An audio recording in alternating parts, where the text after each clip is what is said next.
Well, we were so excited at URI when we saw this planning grant call, because we had already been thinking for years about the need for our students to expand their training. I really like to think of this grant as an opportunity for us to be able to shape the discourse of the humanities on a public scale. It gives us an organizational and institutional frame for asking this question.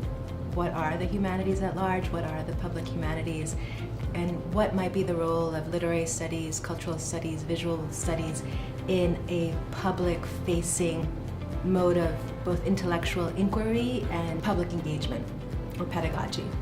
A lot of the initiatives that we're looking at aren't just about getting skills or learning techniques. It's also about changing the way we think of our own research and what opportunities could be out there for us. This is a transformative project.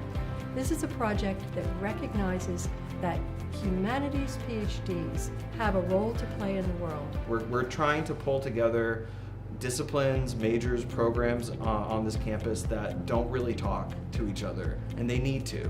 We have full faculty buy-in, not only in the English department, but, and this has really astonished me, we have an amazing faculty buy-in across disciplines. Before we even began this grant, the Coastal Institute awarded us a fellowship for one of our PhD students. To develop in a real way with this model, what would it look like to put a humanities person into a non-humanities setting? The biggest good that the humanities can do is to work on problem solving in interdisciplinary settings.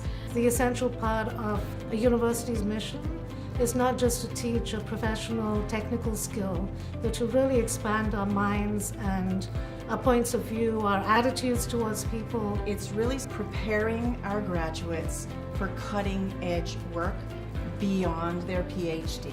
It's about the next generation of PhDs, of scholars and thinkers and writers and researchers that we're sending out into the world.